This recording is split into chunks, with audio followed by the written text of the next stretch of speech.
ज्ञानवापी प्रकरणी पुरातत्व विभागाचा अहवाल आज प्रकाशित होणार का याकडे लक्ष.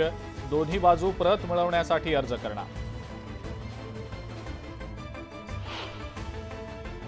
फ्रान्सचे राष्ट्राध्यक्ष इमॅन्युएल मॅक्रॉन आजपासून भारत दौऱ्यावर. पंतप्रधान मोदींसोबत आज मॅक्रॉन यांचा जयपूरमध्ये रोड शो.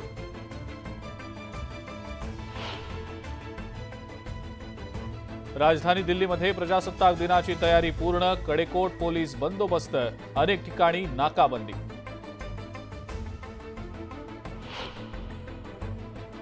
सहा वेळेला जगज्जेतेपदावर नाव कोरणाऱ्या मेरी कोमचा बॉक्सिंगला रामराम. आंतरराष्ट्रीय बॉक्सिंग संघाच्या वयासंदर्भातल्या नियमांमुळे मेरी कोमची निवृत्तीची घोषणा.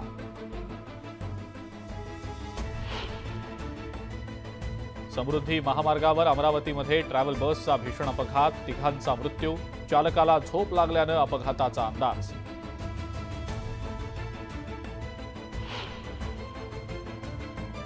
जामनेरमधल्या ग्रामस्थांचा जळगाव जिल्हाधिकारी कार्यालयापर्यंत पायी मोर्चा.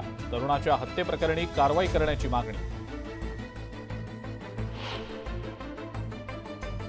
कल्याण डोंबिवलीमधल्या बेकायदा बांधकामांचं सर्वेक्षण करण्याचे आदेश. हायकोर्टानं पालिकेला 2 महिन्यांची दिली मुदत.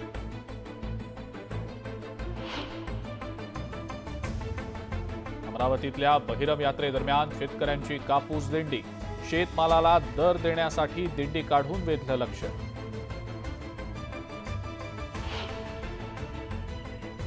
नांदगाव आणि लासलगाव आगार झाले कोट्याधीश. एसटीत तिकीट दरात महिलांना 50% सवलतीचा परिणाम. राज्यामध्ये कोरोनाचा धोका काही अंशी वाढला. कोरोनाच्या 59 नव्या रुग्णांची नोंद. राज्यातील सक्रिय कोरोना रुग्णांची संख्या 377 वर. आता मुंबई ते नागपूरचा प्रवास अवघ्या 8 तासात पूर्ण होणार. इगतपुरी आमणे रस्त्याचा शेवटचा टप्पा जुलैमध्ये पूर्ण होणार.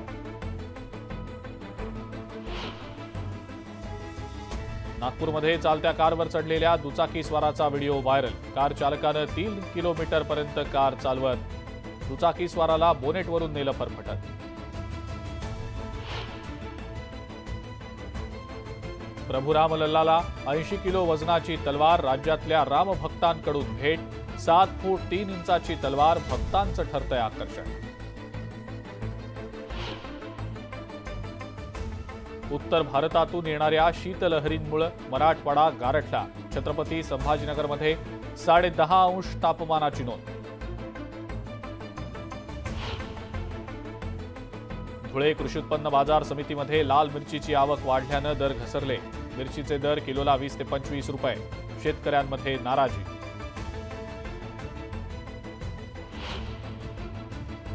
पालघरमध्ये अंगणवाडी सेविकांच्या संपाचा फटका. 873 कुपोषित बालकं आढळली.